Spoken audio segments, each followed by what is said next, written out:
Chapter 3. The Refugees. Feeling in every part of England certainly ran very high at this time against the French and their doings. Smugglers and legitimate traders between the French and the English coasts brought snatches of news from over the water, which made every honest Englishman's blood boil, and made him long to have a good go at those murderers who had imprisoned their king and all his family, subjected the Queen and the royal children to every species of indignity, and were even now loudly demanding the blood of the whole Bourbon family, and of every one of its adherents. The execution of the Princesse de Lamballe, Marie Antoinette's young and charming friend, had filled every one in England with unspeakable horror. The daily execution of scores of royalists of good family, whose only sin was their aristocratic name, seemed to cry for vengeance to the whole of civilized Europe. Yet with all that, no one dared to interfere. Burke had exhausted all his eloquence in trying to induce the British government to fight the revolutionary government of France, but Mr. Pitt, with characteristic prudence, did not feel that this country was fit yet to embark on another arduous and costly war. It was for Austria to take the initiative. Austria, whose fairest daughter was even now a dethroned queen, imprisoned and insulted by a howling mob. Surely 'twas not, so argued Mr. Fox, for the whole of England to take up arms because one set of Frenchmen chose to murder another.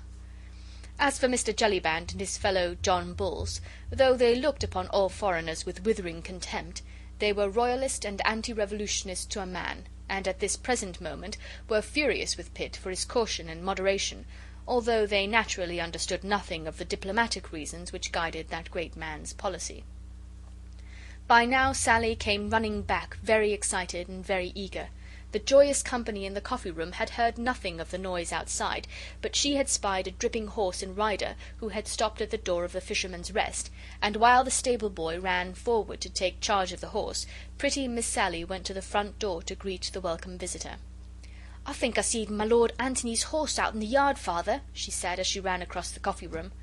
But already the door had been thrown open from outside, and the next moment an arm, covered in drab cloth and dripping with the heavy rain, was round pretty Sally's waist, while a hearty voice echoed along the polished rafters of the coffee-room. "Ay, and bless your brown eyes for being so sharp, my pretty Sally," said the man who had just entered, whilst worthy Mr. Jellyband came bustling forward, eager, alert, and fussy, as became the advent of one of the most favoured guests of his hostel.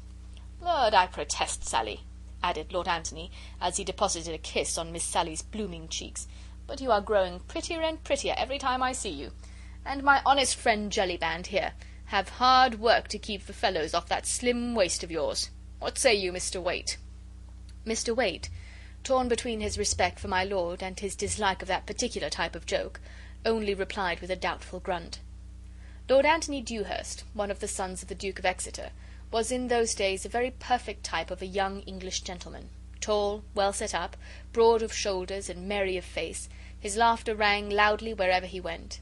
A good sportsman, a lively companion, a courteous, well-bred man of the world, with not too much brains to spoil his temper, he was a universal favourite in London drawing-rooms or in the coffee-rooms of village inns.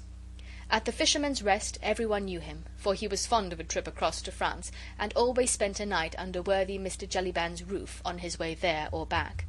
He nodded to Waite, Pitkin, and the others as he at last released Sally's waist, and crossed over to the hearth to warm and dry himself. As he did so, he cast a quick, somewhat suspicious glance at the two strangers, who had quietly resumed their game of dominoes, and for a moment a look of deep earnestness, even of anxiety, clouded his jovial young face. But only for a moment. The next he turned to Mr. Hempseed, who was respectfully touching his forelock. "Well, Mr. Hempseed, and how is the fruit?" "Badly, my lord, badly," replied Mr. Hempseed dolefully. "But what can you expect with this here government favouring them rascals over in France, who would murder their king and all their nobility?" "Odds life," retorted Lord Antony, "so they would, honest Hempseed. At least those they can get hold of, worse luck. But we have got some friends coming here tonight who at any rate have evaded their clutches." It almost seemed, when the young man said these words, as if he threw a defiant look towards the quiet strangers in the corner. "Thanks to you, my lord, and to your friends, so I've heard it said," said Mr. Jellyband. But in a moment Lord Antony's hand fell warningly on mine host's arm. "Hush!" he said peremptorily, and instinctively once again looked towards the strangers. "Oh, Lord love you, they're all right, my lord," retorted Jellyband. "Don't you be afraid. I wouldn't have spoken, only I knew we were among friends. That gentleman over there is as true and loyal a subject of King George as you are yourself, my lord, saving your presence. He is but lately arrived in Dover, and is setting down in business in these parts." "In business? Faith, then, it must be as an undertaker, for I vow I never beheld a more rueful countenance." "Nay, my lord, I believe that the gentleman is a widower, which no doubt would account for the melancholy of his bearing. But he is a friend, nevertheless, I'll vouch for that, and you will own, my lord, that who should judge a face better than the landlord of a popular inn?" "Oh, that's all right, then, if we're among friends," said Lord Anthony, who evidently did not care to discuss the subject with his host. "But tell me, you have no one else staying here, have you?" "No one, my lord, and no one coming either. Leastways—" "Leastways?" "No one your lordship would object to, I know." "Who is it?" "Well, my lord, Sir Percy Blakeney and his lady will be here presently, but they ain't a-going to stay." "Lady Blakeney?" queried Lord Anthony, in some astonishment. "Aye, my lord. Sir Percy's skipper was here just now. He says that my lady's brother is crossing over to France today in the Daydream, which is Sir Percy's yacht, and Sir Percy and my lady will come with him as far as here to see the last of him. It don't put you out, do it, my lord?" "No, no, it doesn't put me out, friend. Nothing will put me out unless that supper is not the very best which Miss Sally can cook, and which has ever been served in the Fisherman's Rest." "You need have no fear of that, my lord," said Sally, who all this while had been busy setting the table for supper, and very gay and inviting it looked, with a large bunch of brilliantly coloured dahlias in the centre, and the bright pewter goblets and blue china about. "How many shall I lay for, my lord?" "5 places, pretty Sally, but let the supper be enough for 10 at least. Our friends will be tired, and, I hope, hungry. As for me, I vow I could demolish a baron of beef tonight." "Here they are, I do believe," said Sally excitedly, as a distant clatter of horses and wheels could now be distinctly heard, drawing rapidly nearer. There was a general commotion in the coffee-room. Everyone was curious to see my Lord Anthony's swell friends from over the water. Miss Sally cast 1 or 2 quick glances at the little bit of mirror which hung on the wall, and worthy Mr. Jellyband bustled out in order to give the first welcome himself to his distinguished guests. Only the 2 strangers in the corner did not participate in the general excitement. They were calmly finishing their game of dominoes, and did not even look once towards the door. "Straight ahead, Comtesse, the door on your right," said a pleasant voice outside. "Aye, there they are, all right enough," said Lord Anthony joyfully. "Off with you, my pretty Sally, and see how quick you can dish up the soup." The door was thrown wide open, and preceded by Mr. Jellyband, who was profuse in his bows and welcomes, a party of 4, 2 ladies and 2 gentlemen, entered the coffee-room. "Welcome, welcome to old England," said Lord Anthony effusively, as he came eagerly forward with both hands outstretched towards the newcomers.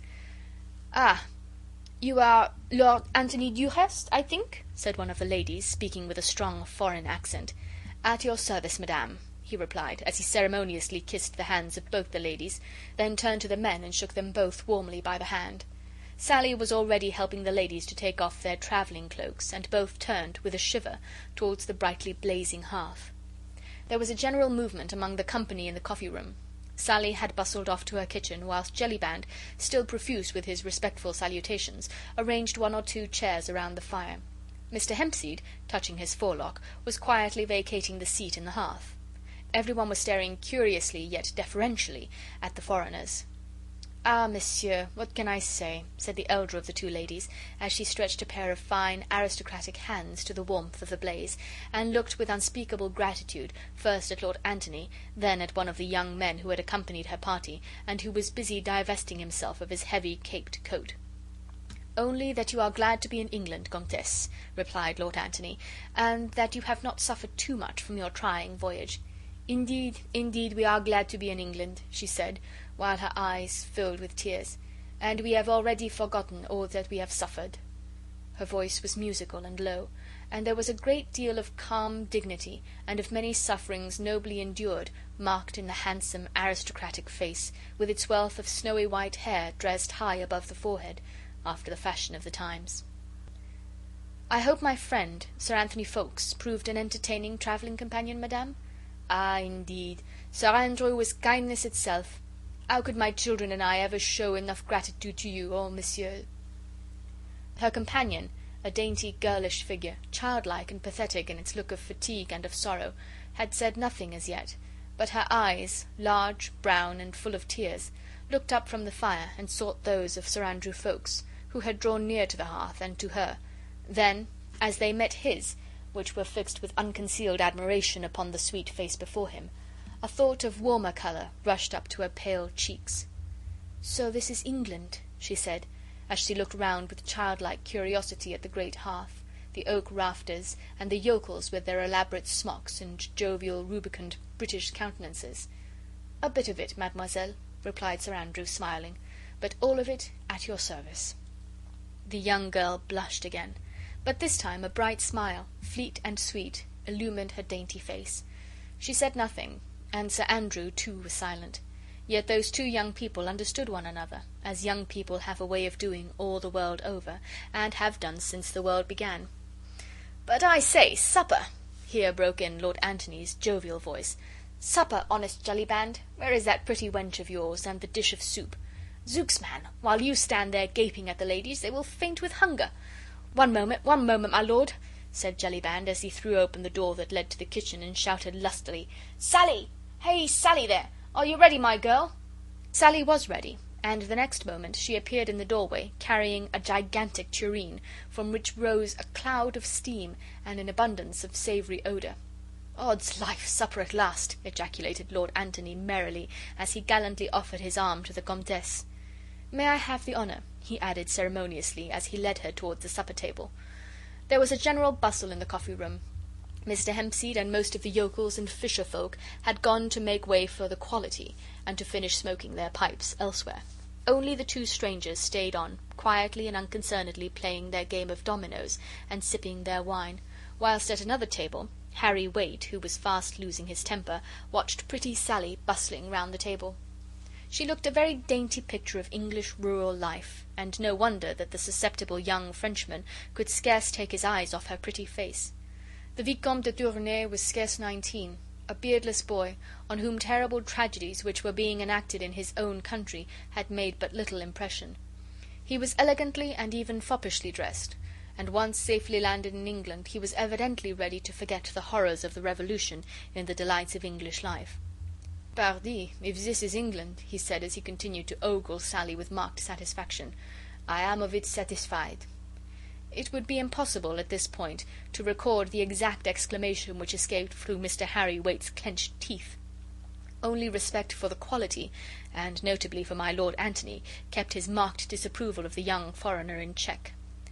"Nay, but this is England, you abandoned young reprobate," interposed Lord Antony with a laugh, "and do not, I pray, bring your loose foreign ways into this most moral country."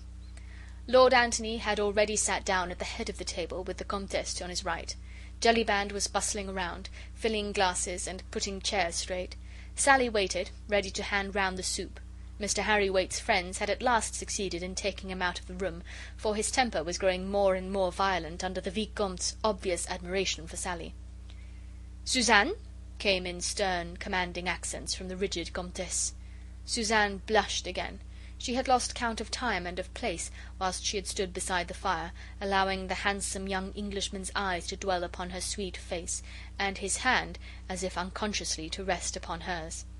Her mother's voice brought her back to reality once more, and with a submissive "Yes, mamma," she took her place at the supper table. End of Chapter 3. Chapter 4. The League of the Scarlet Pimpernel. They all looked a merry, even a happy party, as they sat round the table.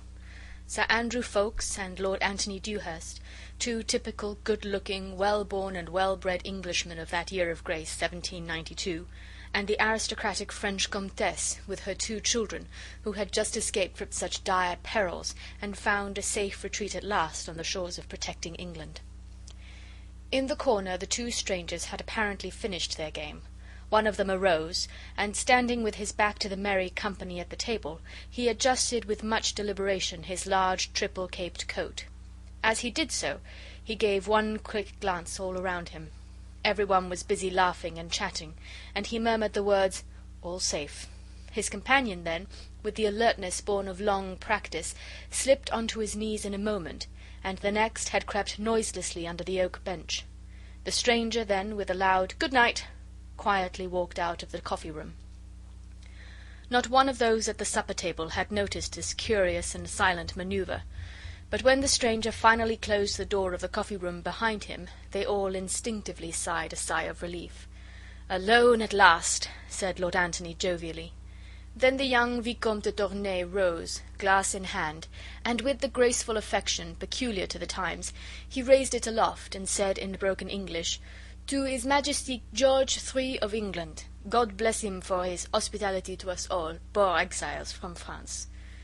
"His Majesty the King," echoed Lord Anthony and Sir Andrew as they drank loyally to the toast. "To His Majesty King Louis of France," added Sir Andrew with solemnity. "May God protect him and give him victory over his enemies." Every one rose and drank this toast in silence. The fate of the unfortunate King of France, then a prisoner of his own people, seemed to cast a gloom even over Mr. Jellyband's pleasant countenance.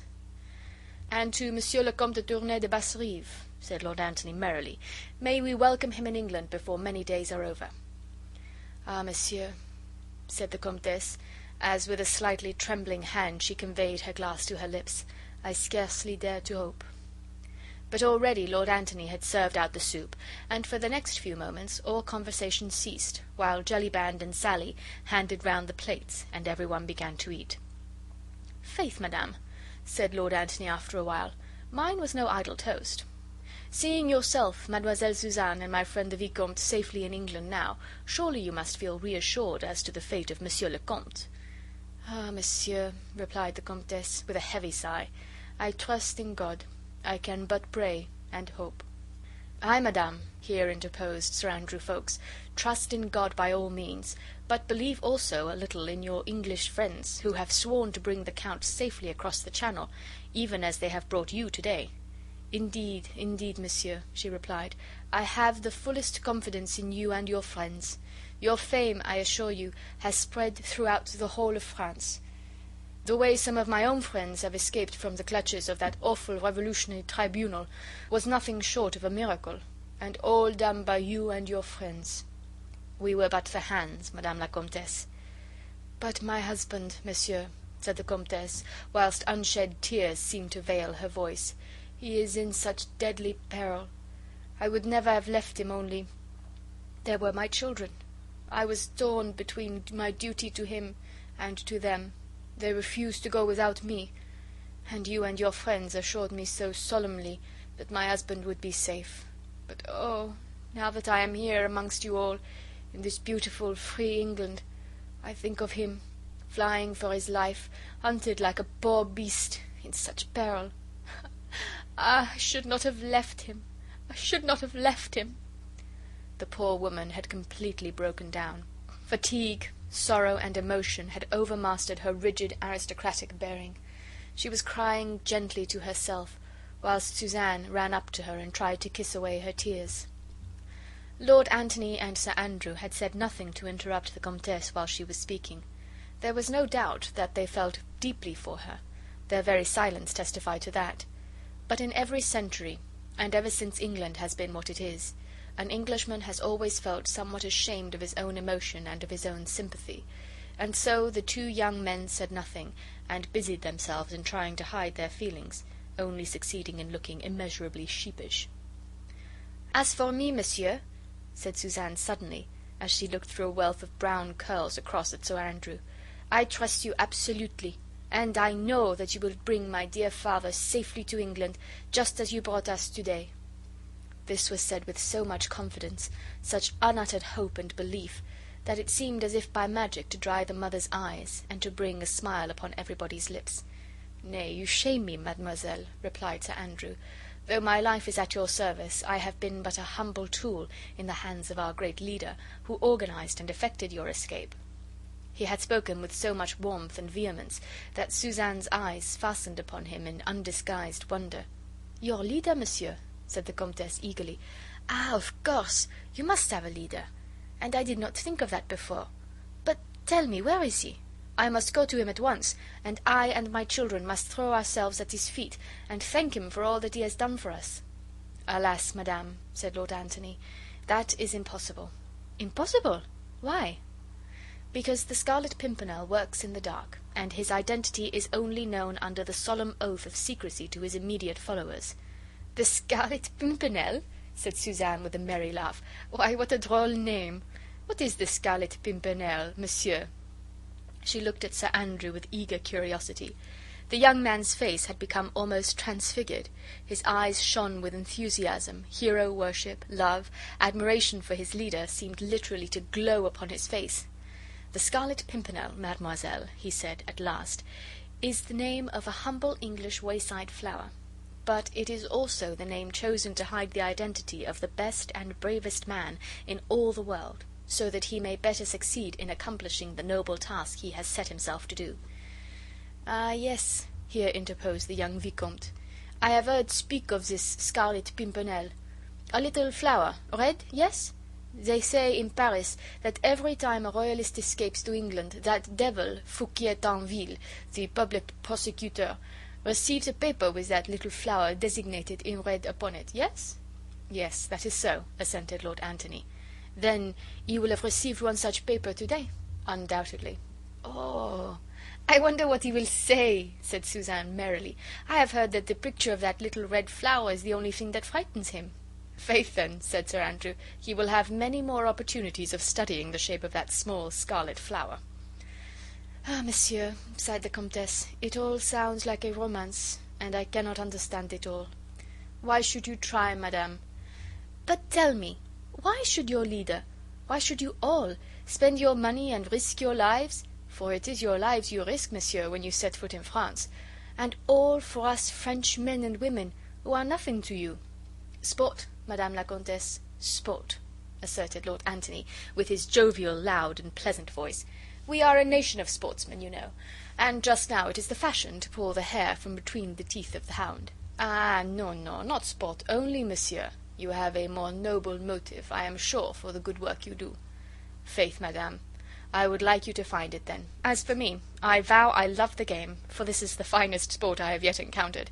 Hairbreadth escapes, the devil's own risks, tally-ho, and away we go! But the Comtesse shook her head, still incredulously. To her it seemed preposterous that these young men and their great leader, all of them rich, probably well-born and young, should, for no other motive than sport, run the terrible risks which she knew they were constantly doing. Their nationality, once they had set foot in France, would be no safeguard to them. Anyone found harbouring or assisting suspected royalists would be ruthlessly condemned and summarily executed, whatever his nationality might be. And this band of young Englishmen had, to her own knowledge, bearded the implacable and bloodthirsty tribunal of the Revolution within the very walls of Paris itself, and had snatched away condemned victims almost from the very foot of the guillotine. With a shudder she recalled the events of the last few days, her escape from Paris with her 2 children, all 3 of them hidden beneath the hood of a rickety cart, lying amidst a heap of turnips and cabbages, not daring to breathe, whilst the mob howled "A la lanterne des aristos!" at the awful West Barricade. It had all occurred in such a miraculous way. She and her husband had understood that they had been placed on the list of suspected persons, which meant that their trial and death were but a matter of days, of hours perhaps. Then came the hope of salvation, the mysterious epistle, signed with the enigmatical scarlet device, the clear peremptory directions, the parting from the Comte de Tournay, which had torn the poor wife's heart in 2, the hope of reunion, the flight with her 2 children, the covered cart, that awful hag driving it, who looked like some horrible evil demon, with the ghastly trophy on her whip-handle. The Comtesse looked round at the quaint, old-fashioned English inn, the peace of this land of civil and religious liberty, and she closed her eyes to shut out the haunting vision of that West Barricade, and of the mob retreating panic-stricken when the old hag spoke of the plague. Every moment under that cart she expected recognition, arrest, herself and her children tried and condemned, and these young Englishmen, under the guidance of their brave and mysterious leader, had risked their lives to save them all, as they had already saved scores of other innocent people. And all only for sport? Impossible. Suzanne's eyes, as she sought those of Sir Andrew, plainly told him that she thought that he, at any rate, rescued his fellow-men from terrible and unmerited death through a higher and nobler motive than his friend would have her believe. "How many are there in your brave league, monsieur?" she asked timidly. 20 all told, mademoiselle, he replied. 1 to command and 19 to obey. all of us Englishmen, and all pledged to the same cause, to obey our leader and to rescue the innocent." "May God protect you all, messieurs," said the Comtesse fervently. "He has done that so far, madame." "It is wonderful to me, wonderful, that you should all be so brave, so devoted to your fellow men, yet you are English, and in France treachery is rife, all in the name of liberty and fraternity. The women even in France have been more bitter against us aristocrats than the men," said the Vicomte with a sigh. "Ah, yes," added the Comtesse, while a look of haughty disdain and intense bitterness shot through her melancholy eyes. "There was that woman, Marguerite St. Just, for instance. She denounced the Marquis de St. Cyr and all his family to the awful tribunal of the Terror." "Marguerite St. Just?" said Lord Anthony, as he shot a quick and apprehensive glance across at Sir Andrew. "Marguerite St. Just, surely?" "Yes," replied the Comtesse, "surely you know her. She was a leading actress of the Comédie Française, and she married an Englishman lately. You must know her." "Know her?" said Lord Anthony. "Know Lady Blakeney, the most fashionable woman in London, the wife of the richest man in England? Of course we all know Lady Blakeney." "She was a schoolfellow of mine at the convent in Paris," interposed Suzanne, "and we came over to England together to learn your language. I was very fond of Marguerite, and I cannot believe that she ever did anything so wicked." "It certainly seems incredible," said Sir Andrew. "You say that she actually denounced the Marquis de St. Cyr? Why should she have done such a thing? Surely there must be some mistake." "No mistake is possible, monsieur," rejoined the Comtesse coldly. "Marguerite St. Just's brother is a noted Republican. There was some talk of a family feud between him and my cousin, the Marquis de St. Cyr. The St. Justs are quite plebeian, and the Republican government employs many spies. I assure you there is no mistake. You had not heard this story?" "Faith, madame, I did hear some vague rumours of it, but in England no one would credit it. Sir Percy Blakeney, her husband, is a very wealthy man, of high social position, the intimate friend of the Prince of Wales. And Lady Blakeney leads both fashion and society in London." "That may be, monsieur, and we shall of course lead a very quiet life in England, but I pray God that while I remain in this beautiful country I may never meet Marguerite St. Just." The proverbial wet blanket seemed to have fallen over the merry little company gathered round the table. Suzanne looked sad and silent. Sir Andrew fidgeted uneasily with his fork, whilst the Comtesse, encased in the plate armour of her aristocratic prejudices, sat, rigid and unbending, in her straight-backed chair. As for Lord Anthony, he looked extremely uncomfortable, and glanced once or twice apprehensively towards Jellyband, who looked just as uncomfortable as himself. "At what time do you expect Sir Percy and Lady Blakeney?" he contrived to whisper unobserved to mine host. "Any moment, my lord," whispered Jellyband in reply. Even as he spoke, a distant clatter was heard of an approaching coach. Louder and louder it grew. One or two shouts became distinguishable, then the rattle of horses' hoofs on the uneven cobblestones, and the next moment a stable boy had thrown open the coffee-room door and rushed in excitedly. "Sir Percy Blakeney and my lady!" he shouted at the top of his voice. "They're just arriving!" And with more shouting, jingling of harness, and iron hoofs upon the stones, a magnificent coach, drawn by 4 superb bays, had halted outside the porch of the Fisherman's Rest. End of chapter 4.